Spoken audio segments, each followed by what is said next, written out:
tomando forma en tu abrazo y en tu sanidad. Me llevas lejos, más allá de lo que nunca imaginé.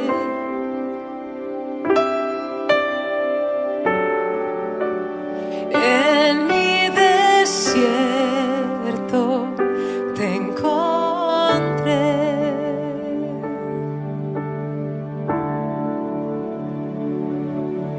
Si tu diestra me ha traído hasta aquí, no puedo callar, no puedo callar. Si tu mano hasta aquí me ayudó, no vuelvo atrás, no vuelvo atrás.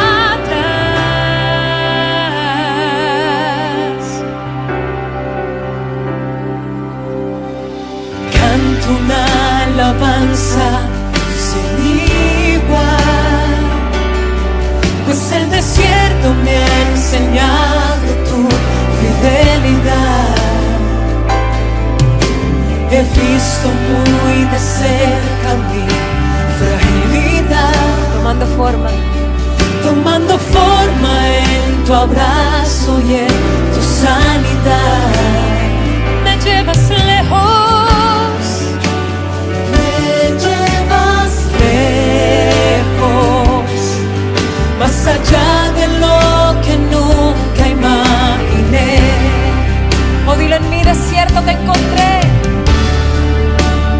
En mi desierto te encontré.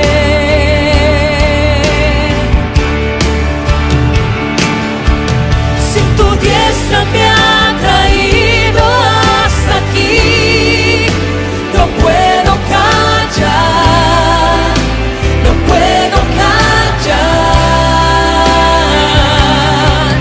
Si tu mano hasta aquí me ayudó, no vuelvo atrás, no vuelvo atrás.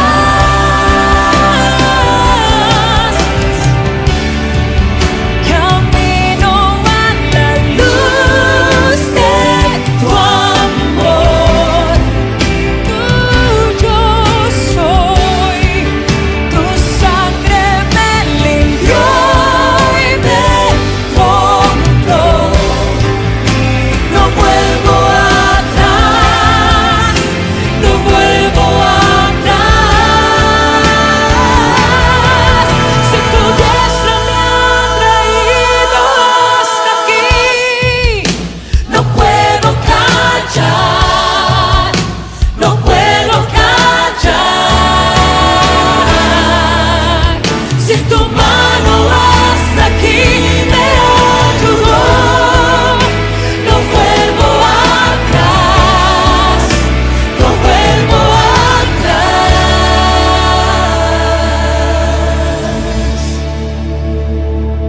He decidido seguir a Cristo. He decidido seguir a Cristo.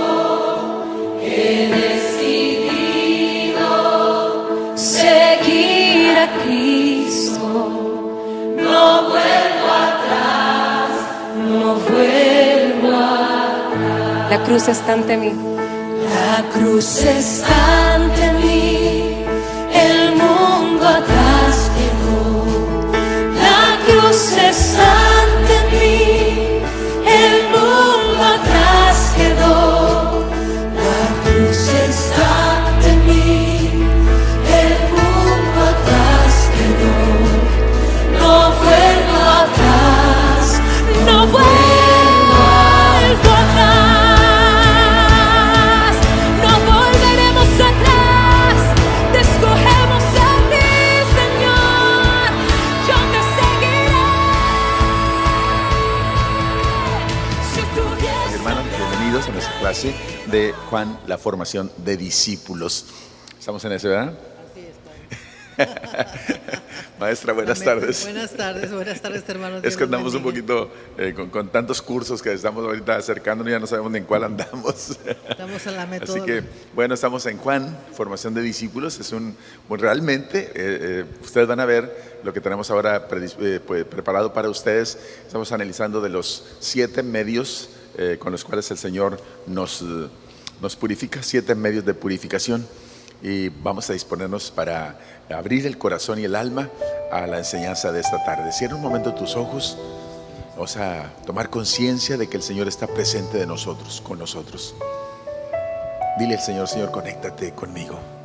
Yo me quiero conectar contigo esta tarde a través de esa red espiritual social hacia ti, Señor, a través de la oración. Saber, Señor, que cada vez que te invoco tú me estás escuchando. Y cuando tú hablas, Señor, aun cuando a veces aparece como que no hay claridad en lo que nos estás diciendo, pero tu voz llega al corazón, Señor. Háblanos esta tarde a través de tu palabra. Danos un corazón atento, con oídos de discípulos, para escuchar perfectamente tu mensaje, tu palabra. Y concédenos, Señor, a la luz de tu Espíritu Santo, entender lo que tú quieres de nosotros, lo que tú nos pides. Danos, Señor, la luz y la gracia del Espíritu Santo que nos ayude para comprender y hacer vida el mensaje de tu santa palabra, de la palabra de Jesús, nuestro Maestro. Ven, Espíritu Santo.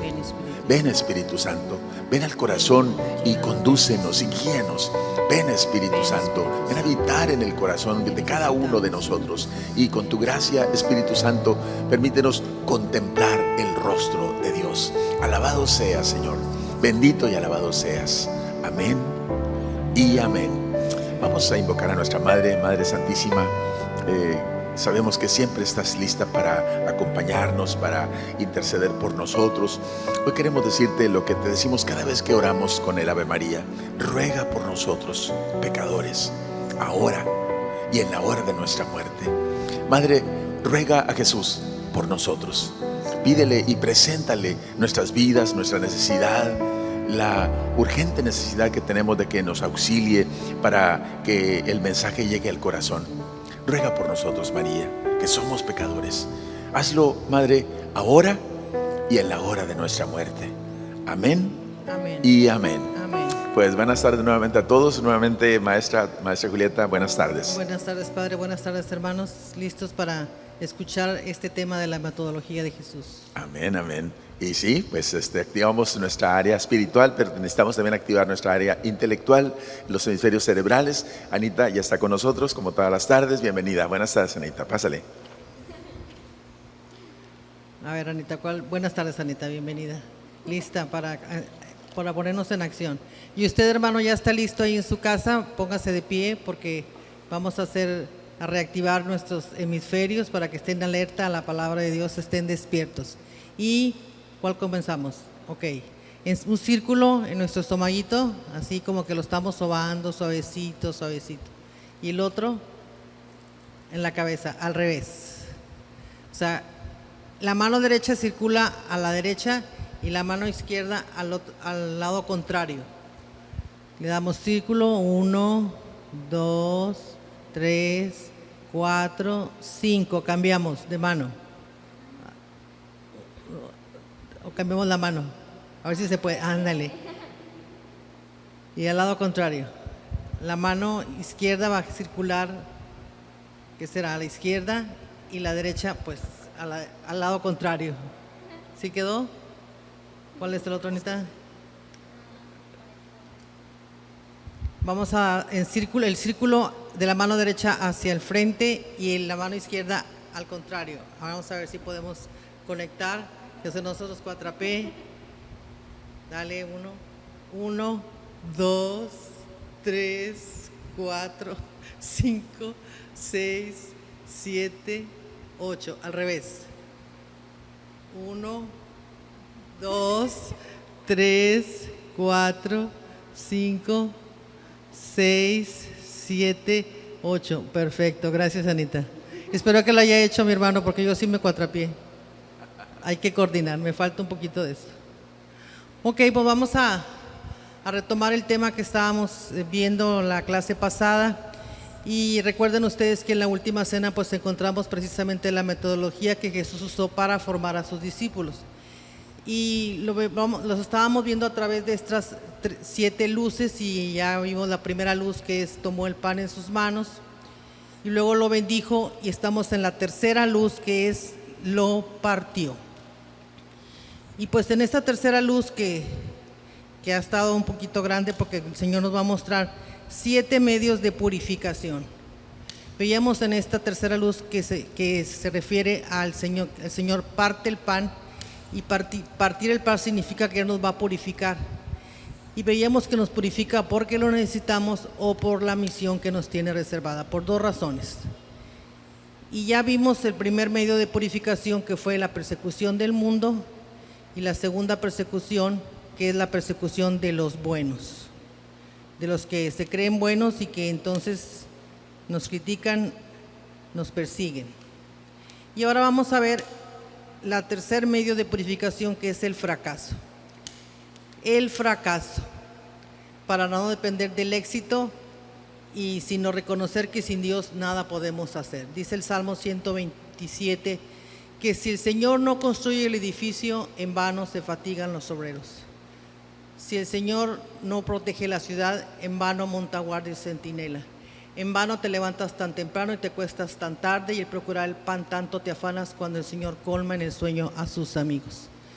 Mis hermanos, es clara la palabra de Dios. Si el Señor no construye el edificio de nuestra vida, de nuestra familia, de nuestras decisiones, si el Señor no es la roca firme donde está establecida nuestra vida, nuestro corazón, todo lo que nos rodea, en vano lo que hagamos. Sin el Señor no podemos hacer nada. Por eso dice el Salmo: si el Señor no construye el edificio, en vano nos fatigamos, en vano trabajamos. Tenemos que poner nuestra vida puesta sobre la roca, que es Cristo. Entonces, este tercer medio de purificación, que es el fracaso, tenemos que pensar que a veces nos equivocamos al pensar que nuestro éxito es sinónimo de instauración del reino. Es decir, a veces nosotros pensamos, bueno, si se me abren todas las puertas, si no tengo ningún obstáculo, entonces significa que estoy haciendo las cosas bien. Si así hubiera pensado Jesús, que tuvo tantas dificultades, pues no nos hubiera salvado, mis hermanos. Naturalmente que Dios no quiere nuestro fracaso, ni mucho menos la destrucción de nuestra personalidad, y que vivamos con un complejo de inferioridad. Sin embargo, esto a veces es un medio necesario para hacernos crecer. Recuerden que todos estos medios de purificación lo hace el Señor porque es lo mejor para nosotros, y para hacernos crecer en el Espíritu y saber servirlo como Él le agrada, según su voluntad. Y además que el fracaso nos permite hacer un alto en nuestra vida y rectificar la senda que estamos llevando a cabo. Y tenemos un ejemplo en el libro de los Hechos, en el capítulo 17. San Pablo ahí fue a predicar a Tesalónica, y tuvo dificultades ahí al predicar en la ciudad.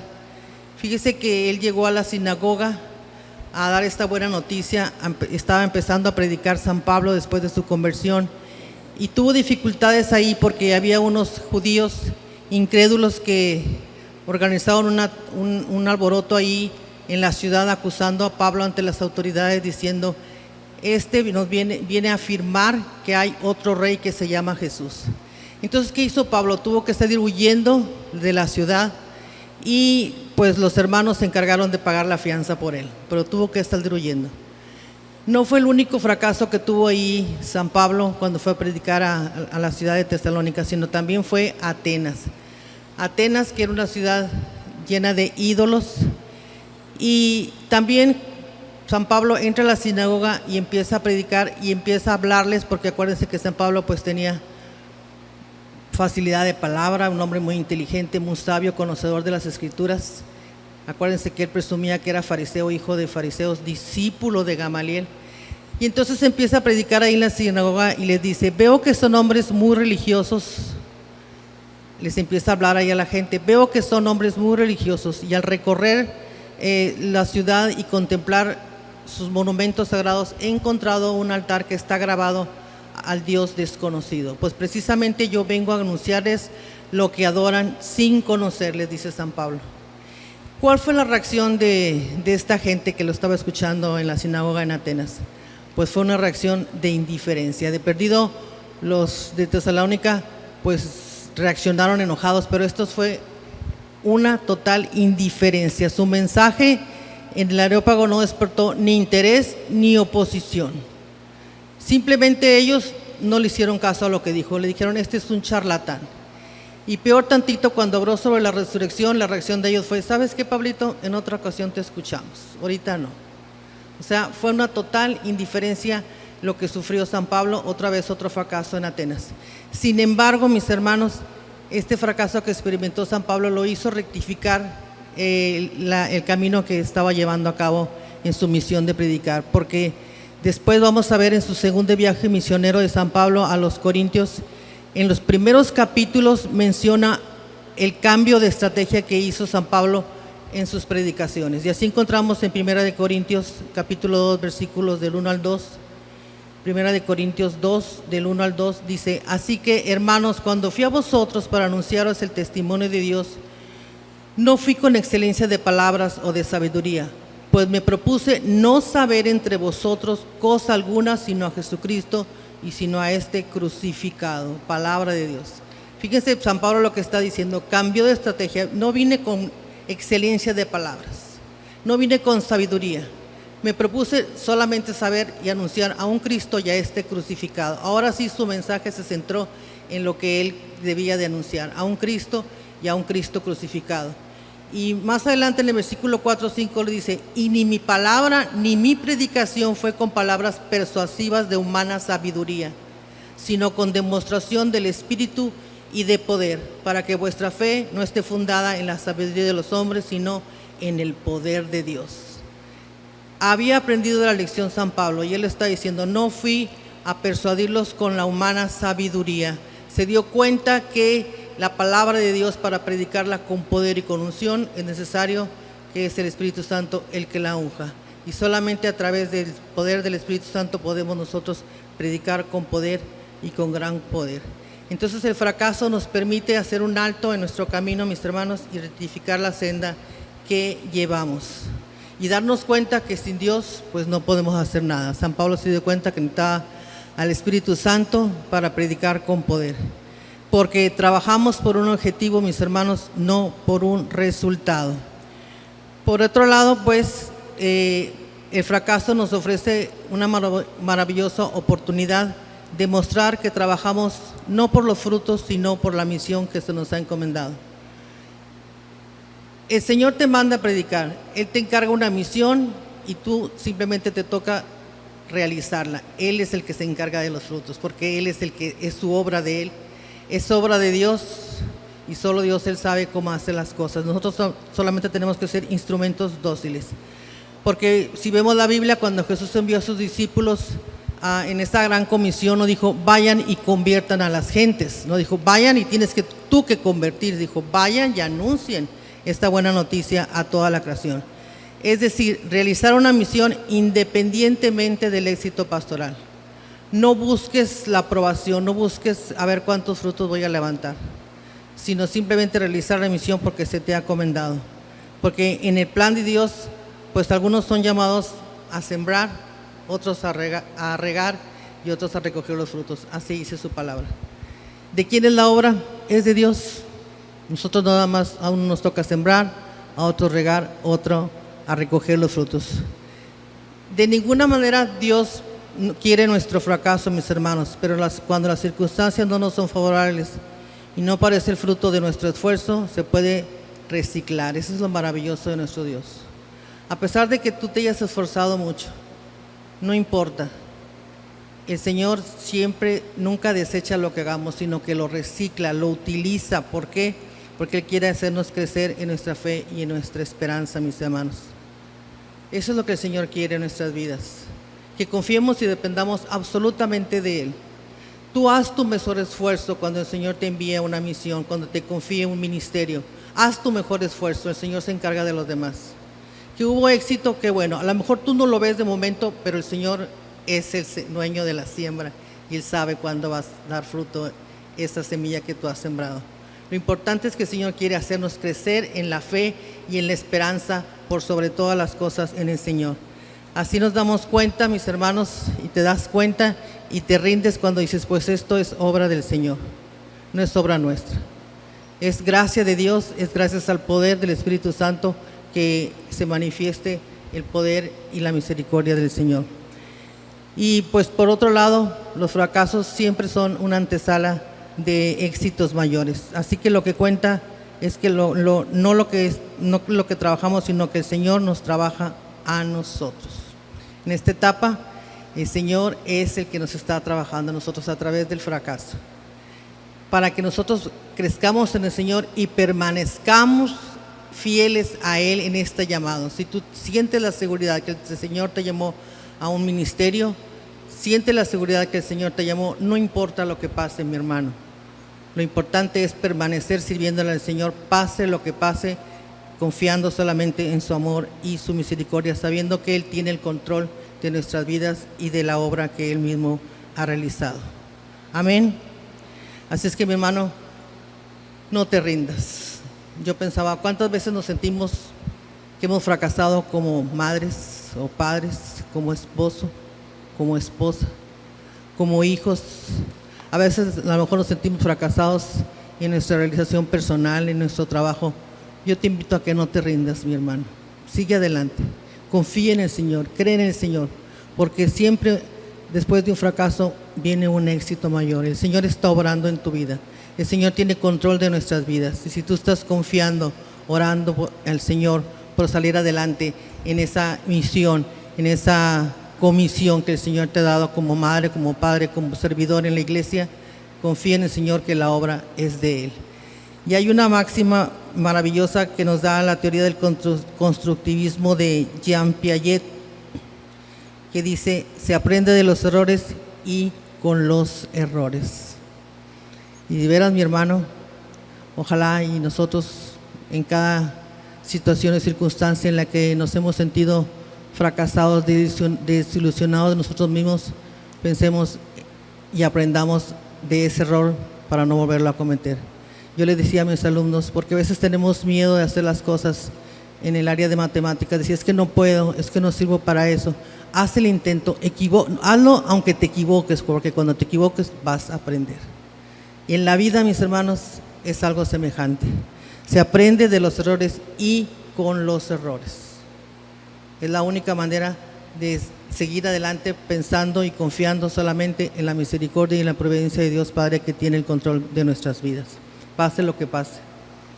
Amén. Y como medio de purificación, pues el fracaso yo creo que es una de las cosas que más nos purifican, porque realmente lo que estás diciendo, Julieta, es, uno dice, ¿verdad? Ya aprendí la lección, ¿verdad? Cuando tú te quiebras la cabeza y te das contra el piso y dices, ¿qué hice? ¿Por qué metí la pata? ¿Por qué me equivoqué?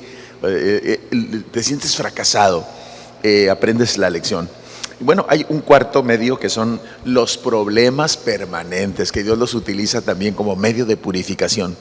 Tener problemas permanentes, es decir, son esas dificultades o contratiempos de todo tipo, pero especialmente de tipo material, de tipo emocional, o tipo relacional, nuestras relaciones con nuestros hermanos a veces también, y que nos van a enseñar también y nos van a purificar.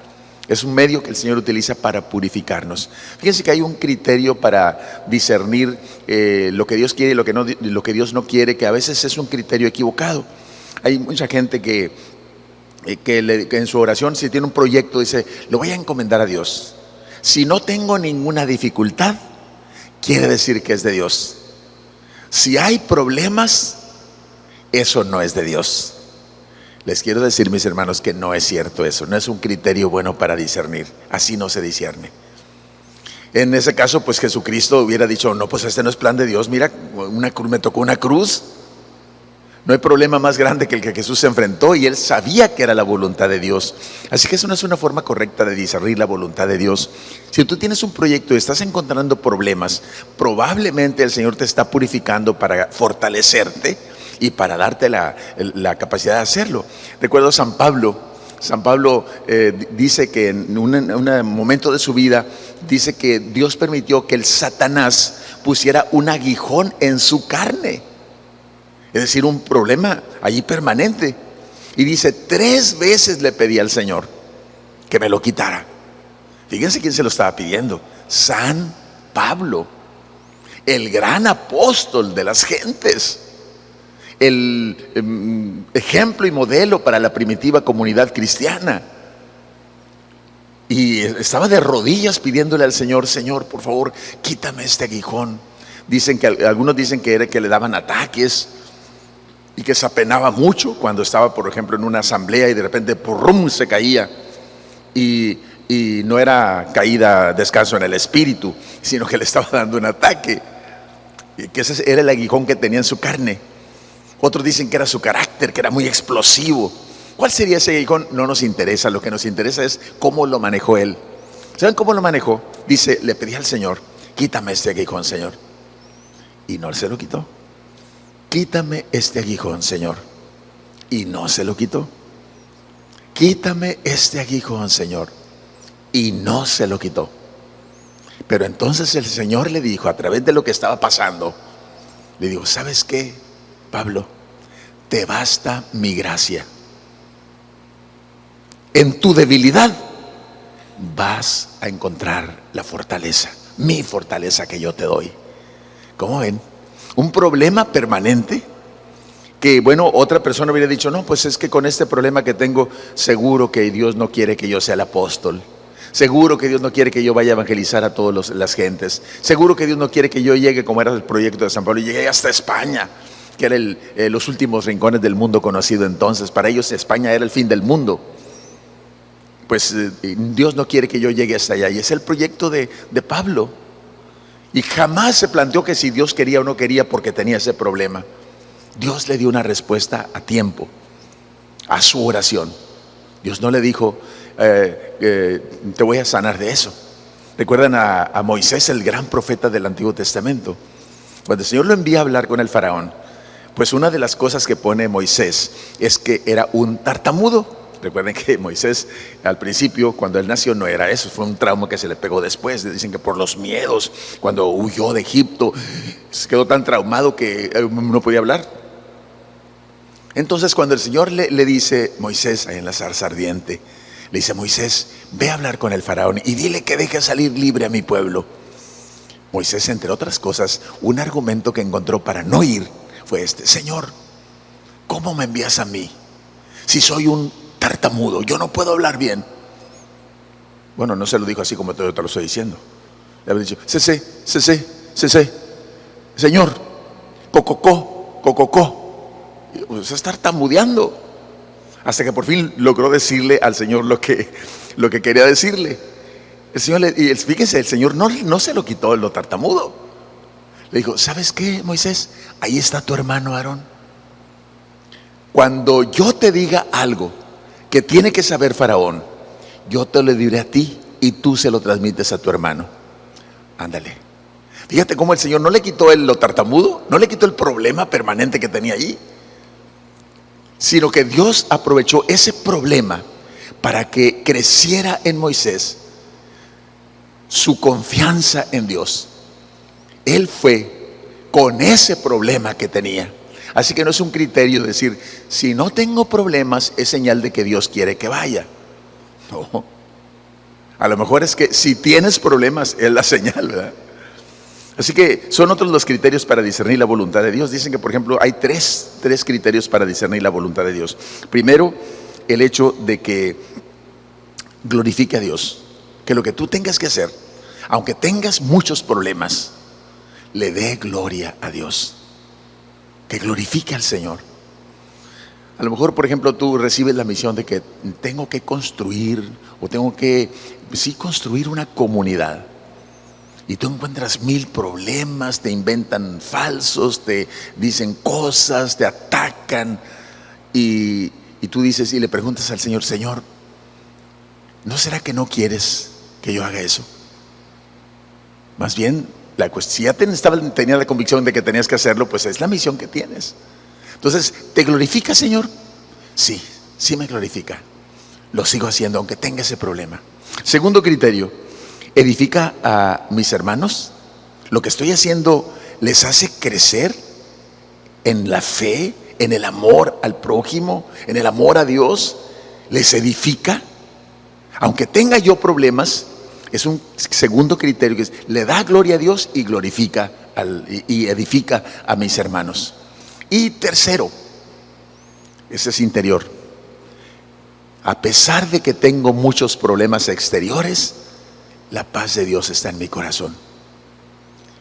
3 criterios para discernir la voluntad de Dios en tu vida, y en ninguno de ellos aparece tener problemas.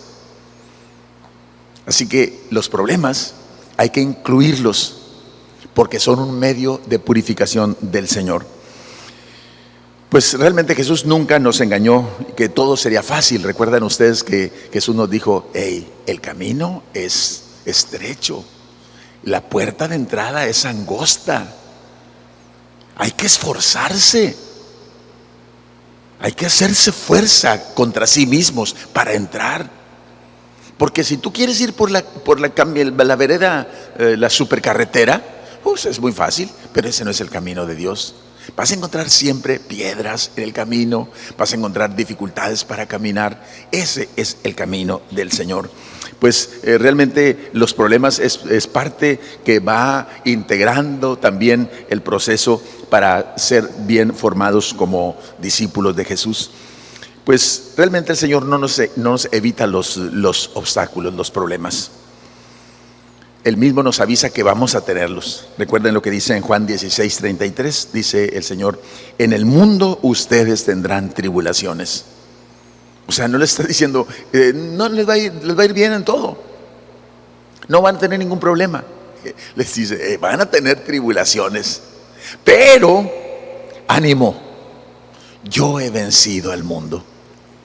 Va a haber problemas, mis hermanos, pero la victoria ya está ganada en Cristo Jesús el Señor. Amén. Así que las adversidades purifican nuestras intenciones, y ya que nos dan la oportunidad de mostrar al Señor que estamos trabajando no por comodidad o ventajas personales, sino solamente porque Él nos ha seducido y nosotros nos hemos dejado seducir por Él. A ejemplo de Jeremías, ¿recuerdan? Jeremías dice que muchas veces quiso tirar el arpa.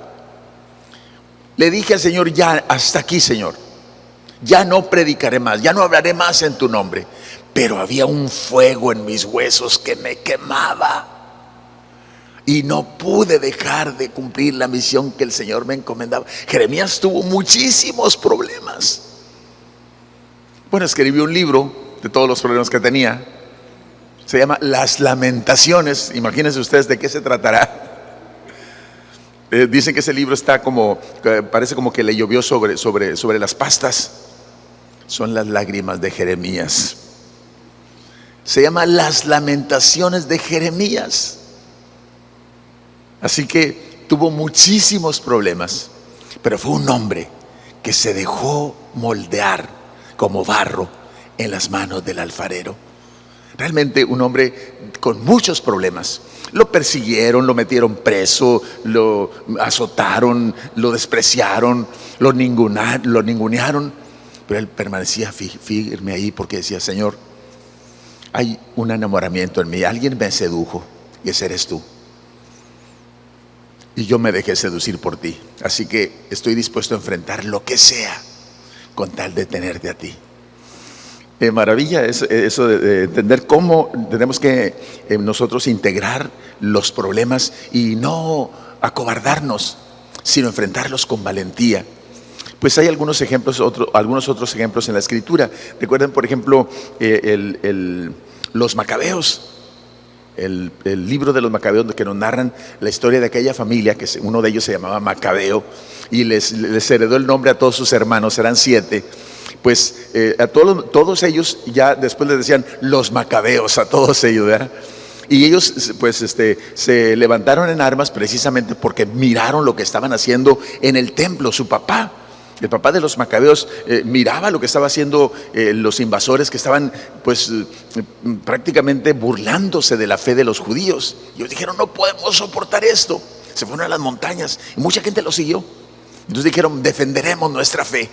Fíjense lo que decían los macabeos. Los macabeos decían, pues si Dios nos salva, creeremos en Él. Pero si no nos salva, no por eso se va a encoger nuestra fe.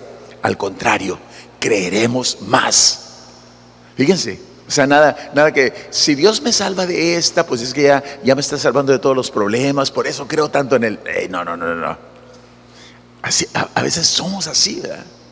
Somos así. Y decimos, Señor, quítame este problema. Y porque no te lo quita, empiezas a renegar de Él y te alejas del Señor. ¡Qué tremendo!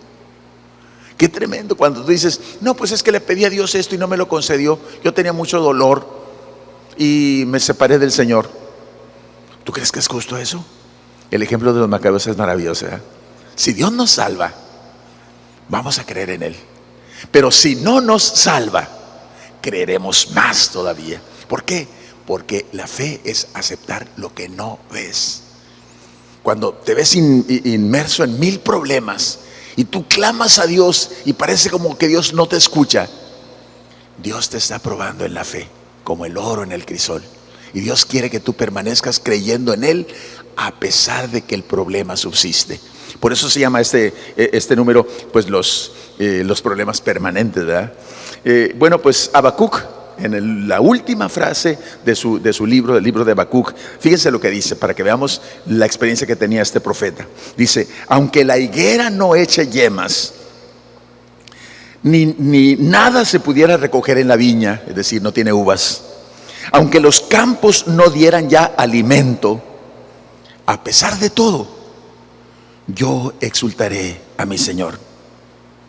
Él me da pies como de siervo y por las alturas me hace caminar. Qué maravilla, ¿verdad?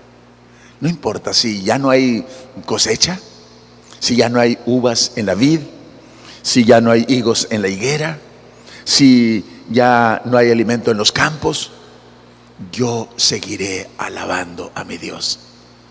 ¿Seremos capaces de hacer eso? Yo creo que vivir en este nivel, mis hermanos, pues es como tener ya un cierto grado de madurez en el discipulado. Ya no cualquier discípulo, el discípulo que el principiante va a encontrarse con esto y va a decir, ¿eso significa ser discípulo? No, pues mejor no. Recuerden que Jesús dijo, hey, carga la cruz. ¿Quieres ser mi discípulo? Entonces, lleva la cruz y sígueme. Julieta, ¿cómo estamos de tiempo? Bien, me dejó bien clavada hoy escuchando problemas permanentes y seguir de pie confiando en el Señor. Y es apenas la cuarta medio de purificación. Vamos al quinto medio de purificación, que es la calumnia. Y quise yo buscar en el diccionario qué significa calumnia. Es una acusación falsa hecha contra alguien con la intención de causarle daño. Qué tremendo, ¿eh? Es una acusación falsa hecha contra alguien con toda la intención de hacerle daño.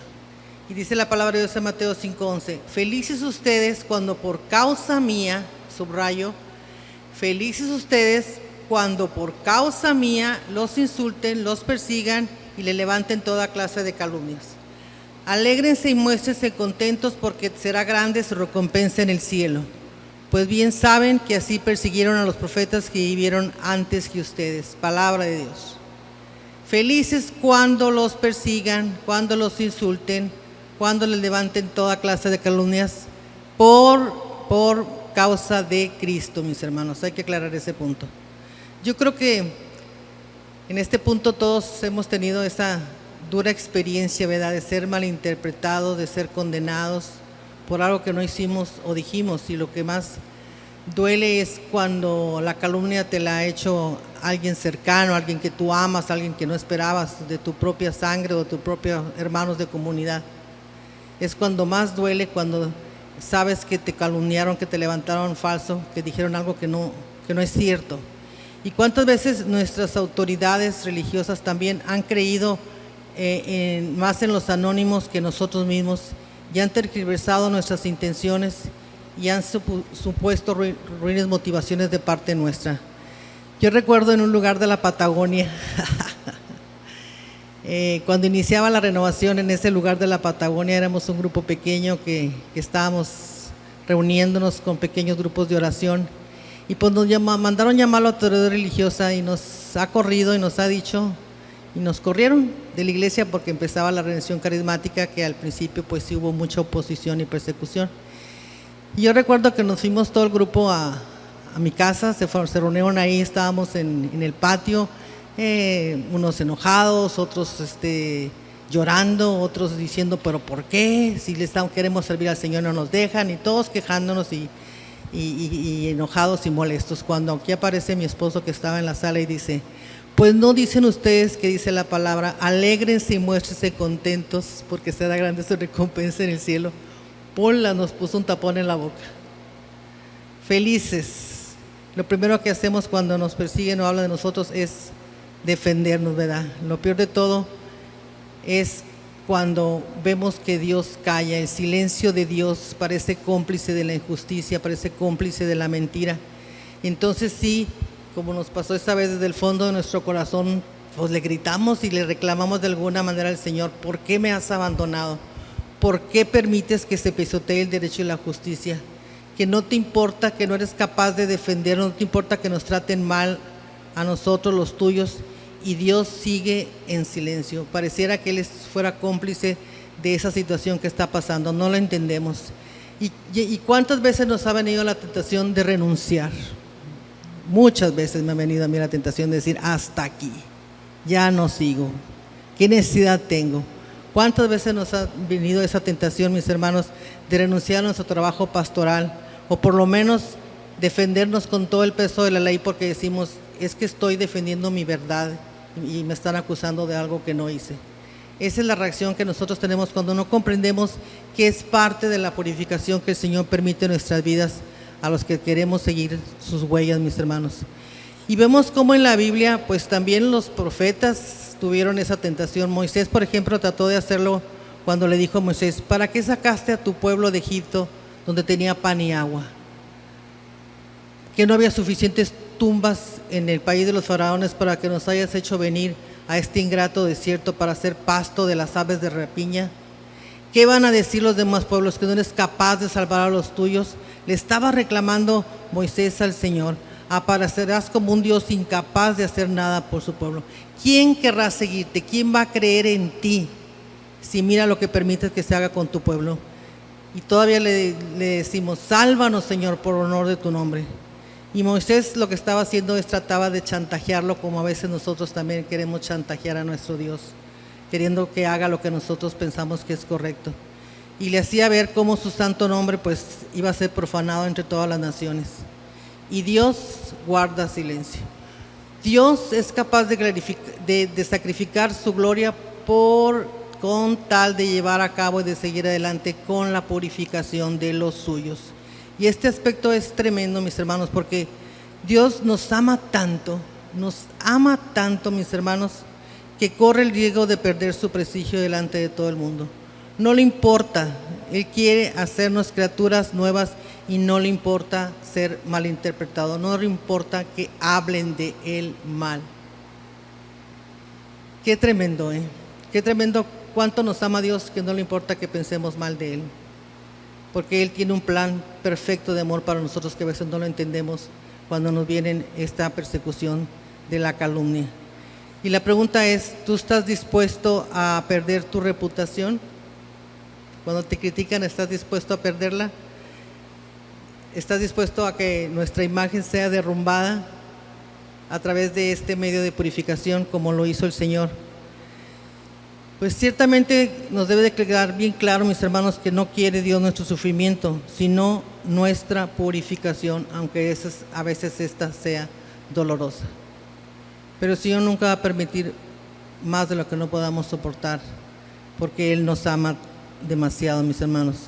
Y es que normalmente entre los grandes líderes, entre los grandes pioneros que han pasado por nuestra iglesia, son criticados por gente insegura, son criticados por gente que se siente con baja autoestima, y para no sentirse menos, lo que hacen es criticar y hablar mal de esa obra que está empezando. ¿Cuánto fue criticada la renovación cuando empezó aquí en nuestra ciudad? ¿Cuánto fue perseguida en todos los países?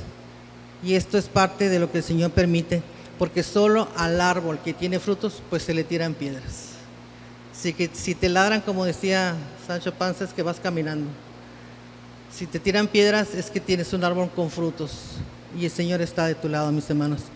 Así es que si no tenemos sobre todo una sólida autoestima, que es la primera luz que vimos de este proceso, estas calumnias nos pueden destruir, pero viendo las cosas desde el trono de Dios pueden convertirse en una maravillosa oportunidad.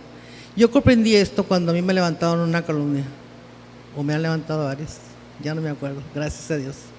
Cuando supe que todo pasaba por el trono de Dios, como dice Apocalipsis 33.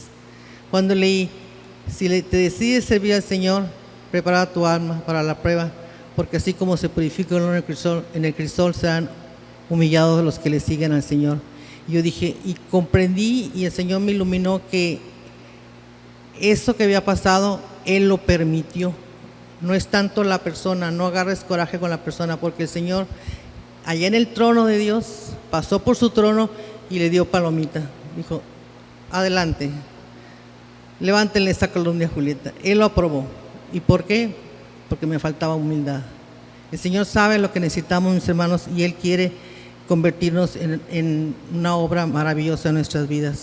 Así es que, y sobre todo, mis hermanos, porque a veces podemos perder el piso y el Señor nos conoce y Él sabe lo que necesitamos a cada uno de nosotros y se nos olvida que es obra del Señor. Y dice la palabra de Dios, ay de ustedes cuando todos hablen bien de su persona, ay de nosotros. Es más peligrosa la adulación que la crítica. Ay de ustedes cuando todos hablen bien de su persona. Si hablan mal, pues dijo Jesús, lo hicieron conmigo, lo van a hacer con ustedes si son mis discípulos. En síntesis, la calumnia no es buena, ciertamente no es buena, pero sí puede servir para bien, pues nos ubica en la realidad de no procurar la gloria que solo le pertenece a Dios. Y cuando a pesar de todos los inconvenientes seguimos al Señor, mi hermano, hasta la cruz, demostramos que no tenemos otra motivación sino más que su amor. Por encima de nuestra fama, por encima de nuestro prestigio, por encima de nuestro renombre, seguimos al Señor por el Señor, por su amor. Nuestras motivaciones se han purificado y le seguimos por Él y no por lo que de Él recibimos. Le servimos a Él y no nos servimos de Él, Padre. Amén, amén. Esa es la gloria que Qué sabiduría en ese principio que nos diste, Julieta, de que solo al árbol que tiene frutos es al que se le tiran piedras, ¿verdad? es. Interesante porque nosotros podemos, digamos, comparar nuestra propia vida. Si estás siendo atacado, si estás siendo calumniado, si alguien está hablando mal de ti, si alguien está mirando, enfocando sus cámaras humanas para mirar lo que haces y no le parece y empieza a criticarte, aunque sea con falsedades, puede ser la señal de que realmente estás produciendo buenos frutos, ¿verdad? Porque realmente a alguien que no hace nada digno, pues no va a llamar la atención. Si lo que estás haciendo llama la atención, pues te van a empezar a aventar, ¿verdad? No te apures, porque será la señal que el Señor te va a dar. Jesucristo nos lo dijo muy claro y nos lo recordaba Julieta hace un momento. Pues realmente los bienaventurados los que son perseguidos por causa de mi nombre, porque así trataron a los profetas que hubieron antes que ustedes. Y bueno, el sexto medio de purificación que el Señor utiliza es el que llamamos perder las ventajas del ministerio al estilo de San Pablo. San Pablo, él no solamente las perdió, pero renunció. San Pablo nos recuerda un principio del Antiguo Testamento que decía así, decía que quien sirve al altar debe vivir del altar. Esto lo decía los sumos sacerdotes y en general la familia de Leví, los levitas decían, bueno, pues es que como nuestra herencia no nos dio, digamos, tierra prometida, nosotros no tuvimos tierra, el Señor nos dijo, yo seré la herencia para ustedes. Así que servimos al altar y tienen que darnos la manera de vivir bien. Entonces establecieron aquellas ciudades sagradas, recuerdan, donde vivían los levitas, pues porque pasaban un tiempo en su casa y otro tiempo, gracias, en el templo donde les tocaban los turnos para servir. Así que, y allí dice, cuando se hace la repartición de las tierras, que esas ciudades para los levitas, pues que eran como 46 más o menos ciudades, eran muchas ciudades, pues esas ciudades incluían los campos de pastoreo alrededor de la ciudad. De tal manera que aquellos que no tenían tierra, era como prácticamente nominal, ¿verdad? Porque realmente tenían sus campos de pastoreo alrededor de sus propias ciudades. Pues San Pablo renunció a eso y dijo: yo lo recibí gratis, gratis lo doy, como dice Jesús. Gratis lo recibo, gratis lo doy. No hago nada con afán de ganancia. Inclusive dice, algunos de los apóstoles andan acompañados de sus mujeres. Ese tenía un derecho que yo tenía, andar con mi mujer para predicar la palabra, pero también a eso renuncié. Y va enumerando San Pablo cómo realmente todos esos derechos que le concede, o ventajas que pudiera tener por servir al Señor en el ministerio que tenía, él los considera como desventajas. Así que muchas veces pues él mismo sacaba de su propio bolsillo, ¿verdad? Recuerden, a nadie le quise ser gravoso, decía San Pablo, con nadie. A nadie le pedí que me mantuviera. Aunque había gente muy generosa. Por ejemplo, recuerden, ayer recordábamos los filipenses. Pablo estaba preso en Éfeso y los filipenses mandaron ayuda a Pablo y les escribe, les dice: hicieron bien en ayudarme. Pero Pablo no se siente como amarrado por la ayuda que está recibiendo. Ese es como el criterio, ¿verdad? Si las ayudas que tú recibes cuando por servir al Señor te amarran, te atan, te impiden la libertad de la palabra que debe correr libremente. Si tú dices: no, aquí está fulanito de tal y él me ayudó, no voy a hablar en contra del aborto. ¿Por qué? Porque en su familia ha habido y entonces te callas y no tocas esos temas. ¿Por qué? Porque te sientes comprometido. Esa es la gran atadura que ocasiona el hecho de querer aprovecharte de los derechos que tú tienes para, a la luz de tu ministerio. Aquel que sirve al Señor debe sentirse plenamente libre sirviéndolo solo a Él y a nadie más. Y fíjense que hay otros derechos, por ejemplo, títulos, cargos, grados escalonados de autoridad. Eso se da mucho, tengo que decir, se da mucho en la iglesia, ¿verdad? Ahora que aquí en nuestra diócesis se está haciendo muchos cambios, va a haber como más de 20 cambios de parroquia a parroquia, de ministerio a ministerio, de trabajos en trabajos y comisiones y demás. Un compañero mío me dijo: supe que fulano de tal lo cambian a tal parte. Y yo le dije: tiene que ser al mayoram, es decir, tiene que ser un puesto mejor al que tú tenías. Y eso me hizo ruido en el corazón. ¿Puesto mejor? ¿En qué criterio podemos nosotros decir que es un puesto mejor o peor, cuando en todos los puestos tienes la oportunidad de servir al Señor? En todo donde el Señor te ponga. Por eso San Pablo es un modelo en eso, en que estaba plenamente libre para servir al Señor. Y lo decía con toda claridad. A nadie le fui gravoso. Cuando llegaba a una parte, lo primero que hacía era, plantar ahí en la palabra del Señor como que era su prioridad, ¿verdad? Iba a las sinagogas, predicaba, se organizaba y demás. Y luego después miraba, a ver, ¿dónde habrá aquí? Porque mi oficio es tejedor de tiendas de campaña. A ver, alguien aquí se dedica a eso, para yo unirme con él y nos asociamos y trabajamos mientras yo esté aquí. Porque estaba en cada localidad alrededor de 1 año, 6 meses, 2 años. Y entonces, mientras estaba allí, trabajaba. ¿Para qué? Para que con su trabajo manual poder sustentar su vida. A nadie le fui gravoso. Pues, ¿recuerdan ustedes al profeta Eliseo? El profeta Eliseo, que dice, es citado por Jesús, que dice Jesús: había muchos leprosos en los tiempos del profeta Eliseo, y solamente un leproso fue sanado, y ese no era de Israel, era un extranjero. Dice la historia que cuando llegó Naamán, el general sirio, le llevaba las cartas al rey de Israel. Rey, aquí me manda mi rey con usted. Le manda esta carta, y la carta decía: te envío a mi general en jefe Naamán para que lo sanes de la lepra. Le leyó el rey aquello, dijo: ¿qué? Que lo sane yo. No, lo que quiere el rey es hacerme la guerra. Está buscando un pretexto para mandar el ejército en contra. ¿Cómo yo voy a sanar? Estaba ahí alguien que hizo: su majestad, ¿qué usted nunca ha oído hablar del profeta Eliseo? Y se tranquilizó un poco el rey de Israel y dijo: a ver, háblame de eso. El profeta Eliseo tiene don de sanación. ¿Por qué no lo mandas con él? Y recuerdan toda la historia que pues llegó a la casa del profeta, y el profeta ni siquiera salió a verlo. Le dijo: vete a bañar 7 veces al río Jordán. Y el general, que se enojó muchísimo: ¿Qué? ¿Por qué ni siquiera salió a saludarme? Si yo soy el general en jefe del ejército sirio. Y sus compañeros que iban con él le dicen: general, ¿a poco si le hubiera mandado algo más difícil de hacer, no lo hubiera hecho usted? Es tan fácil irse a bañar es que hay ríos mejores y con muchas aguas mucho más limpias que estas aguas contaminadas de este riachuelo que se llama Jordán.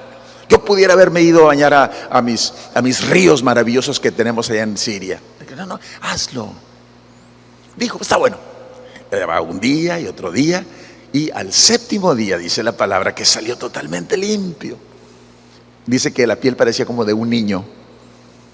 Y entonces cambió el corazón del general y dijo: ¿cuánto traemos aquí? Pues que traemos tanto oro, tantos ciclos de plata, tantas telas de no sé dónde, sedas de no sé cuándo. Traemos camellos y camellos de cosas, todos para el profeta. Y allá va toda la caravana enfrente de la casa del profeta. Ya sabía Naamán que no lo iba a recibir. Entonces dijo: por lo menos que reciba mis regalos. Entonces no, le manda a decir con el crédito, el monaguillo le manda a decir: dile al general que no es nada, que no, a mí no me tiene que dar nada, y ni le voy a aceptar nada. ¿Qué va a andar yo aceptando cosas? No quiso nada. ¿Se acuerdan? Y allá va de regreso. Mientras va de regreso con todas sus cosas que le iba a dar al profeta, el monaguillo se le prende el foco y dice: yo vi mucho oro ahí, yo vi mucha plata. Ándale, chiquito. Va y alcanza al general y le miente y le dice: dice el profeta que sí, siempre le mandes algo. Ok, ya se pararon ahí el oro y la plata y todo, y allá va el chiquillo aquel con su dinero, porque era de él, ni le iba a decir el profeta. Recuerdan que le dice: a ver, mijito, ¿qué traes ahí? Cuando mete la mano, sale la mano llena de lepra. La lepra que había tenido Naamán, a consecuencia de la avaricia de aquel muchacho, se le pasa a él. Y el profeta quedó limpio. ¿Por qué? Porque tenía un corazón libre para servir a Dios. Un gran ejemplo, ¿verdad? Un gran ejemplo de vivir así en libertad para servir al Señor y considerar el servicio como una dicha, como un privilegio. Gracias, como un privilegio para servirle. Pues quisiera compartir con ustedes, fíjense, ante los benefactores, dicen algunos que son principios de mucha sabiduría. Ante los benefactores cierran la boca los profetas. Cuando un profeta recibe una ayuda substanciosa, su mensaje viene incompleto. O se matizan las exigencias evangélicas y se solapan las injusticias. Por eso el ministro no se debe a nadie sino al Señor, su único amo. Tenemos tiempo para compartir la historia de Jesús, ¿verdad? Porque Jesús en 24 horas vivió fracaso y éxito. Escuchen, lo voy a compartir como está en el libro del discipulado, porque Pepe Prado, el autor, nos lo cuenta de una manera muy amena. Escuchen esto. Jesús experimentó el éxito y el fracaso en 24 horas. La multitud hambrienta lo había seguido a través de un ingrato desierto. Él, con la fuerza de su palabra, había multiplicado peces y panes. La muchedumbre lo reconoció como el Mesías esperado y por poco lo proclama rey de Israel. Al día siguiente, todavía en el clímax de su gloria, fue a su sinagoga, que se encontraba completamente llena. El sermón anunciado para esa mañana había levantado una gran expectación a causa del reciente milagro de la multiplicación de los panes. Había sido unas horas antes. El jefe de la sinagoga lo invitó a leer las escrituras. El maestro se puso de pie, tomó los rollos en sus manos y con su cabeza cubierta por un velo leyó el texto del maná en el desierto. Todos los ojos estaban fijos en él y un respetuoso silencio de atención lo invitaba a explicar el pasaje. Nadie estuvo en desacuerdo cuando se refirió al acontecimiento del pasado, pero cuando lo aplicó a sí mismo, afirmando que él era el verdadero pan de vida, una gran inconformidad brotó en el ambiente. Al referirse a que su carne debía ser comida, los fariseos abandonaron la sala en medio de un murmullo general. Lo peor fue cuando aquellos piadosos judíos que jamás tocaban sangre alguna por miedo a quedar impuros, escucharon que había que beber la sangre del Hijo del Hombre para poder tener vida eterna. Nadie soportó tal condición y todos los bancos se fueron quedando vacíos. Jesús no pudo siquiera terminar su discurso, pues ya nadie quedaba en la sinagoga. Inmediatamente después del más grande de sus éxitos, experimentó el peor de sus fracasos. Solo sus 12 incondicionales habían permanecido al lado del maestro.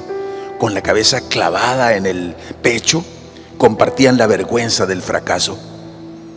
Después de un tenso silencio, Jesús los miró con ternura y les dijo: si quieren, váyanse también ustedes. No están obligados a seguirme. Ninguno se atrevió a iniciar la retirada. Entonces el maestro añadió: ¿por qué no se van? Conmigo no sacan ninguna ventaja. Yo no tengo nada que ofrecerles. Cuando me querían proclamar rey, podrían esperar algún cargo o título, pero ahora solo les aguardan desprecios y persecuciones. Entonces Pedro tomó la palabra con absoluta sinceridad y confesó: en verdad que sí nos dan ganas de irnos. Por estar contigo nos critican, por seguirte nos acusan y nos señalan con el dedo. Lo único que tenemos son problemas. A veces ya no aguantamos.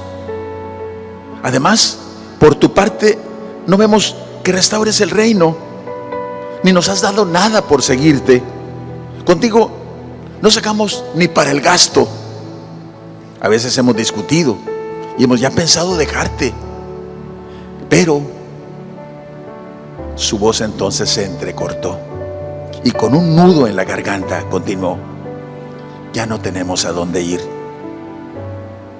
Hemos atravesado contigo el Mar Rojo y ya no podemos volver atrás. Ya renunciamos al negocio y no tenemos pasaporte para el país de los poderosos. Ya no nos entusiasma la pesca ni la oficina de impuestos. Para nosotros ya no tiene sentido vivir para trabajar, para luego trabajar para vivir.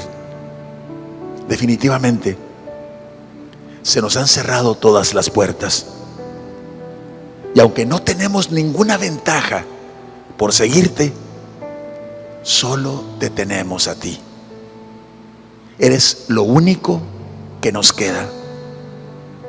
Aunque quisiéramos irnos, ya no podemos. Quemamos las naves y ya nada tenemos sino solo a ti. Fue la experiencia de 24 horas, un día en Jesús, un día de gran éxito, el día de la multiplicación de los panes, y al día siguiente el gran fracaso de Jesús. Pedro abrió su corazón y le dijo: no tenemos a dónde ir. ¿A quién vamos? En ti hemos encontrado palabras de vida eterna. Amén. Vamos a darle gracias, Julieta. Damos gracias al Señor. Gracias, Señor. Porque no vamos a olvidar esto que hemos compartido. Al final de todos estos medios de purificación vamos a aplicarlo en nuestra propia vida. Por lo pronto le damos gracias a Dios. Y bueno, pues pregúntale al Señor: Señor, si tú me ubicas en una situación así, ¿qué esperas que yo haga? También tú me estás diciendo que me puedo ir. Y también tú me preguntas: ¿por qué no me he ido? Yo quiero unir mi actitud junto con las palabras de Pedro, el jefe de la iglesia, el jefe del colegio apostólico. ¿A quién vamos a ir, Señor? Enfrentamos 1000 problemas, 1000 vicisitudes. Somos conscientes de que a veces no tenemos ni para vivir. Solo te tenemos a ti. Así es, Señor, gracias. Tú eres el único que quedas con nosotros, Señor. Amén, Señor. Y con el corazón te podemos decir: eso es suficiente. Eso es bastante. La vida me puede faltar hasta la vida, pero nunca quiero que me falte el deseo de amarte hasta el final. Hasta la locura te amo, Señor. Ya no quedan dudas en mi corazón de que te amo, de que te amo, Señor. Quiero amarte hasta el extremo, sin reservas, darme por entero, como los que se han enamorado. Yo te canto, mi amado, hasta el final. Hasta la locura te amo, Señor. Ya no quedan dudas en mi corazón de que te amo, de que te amo, Señor.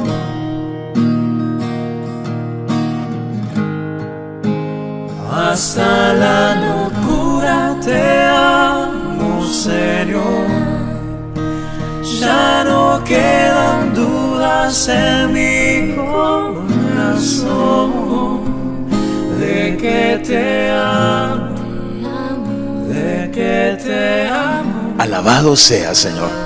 Alabado seas por siempre. Para ti todo el honor y toda la gloria por los siglos. Te alabamos y te damos gracias, Señor, por esta profunda y grande enseñanza que nos has dado. Amén. Amén. Amén. Amén. Y amén. Amén. Pues gracias, maestra Julieta. Gracias, Padre. Gracias, hermanos. Y pues tenemos la perla preciosa, lo más maravilloso, Padre, que Amén. Señor está con nosotros. Amén, amén. ¿Listos para la siguiente? Porque realmente como que se está intensificando. Estamos prácticamente ya vislumbrando el final, en donde el Señor está trabajando para conformarnos, para configurarnos con Él, porque el discípulo tiene que ser, o por lo menos quiere ser, como su maestro. Amén. Amén. Pues que Dios les bendiga. Nos veremos.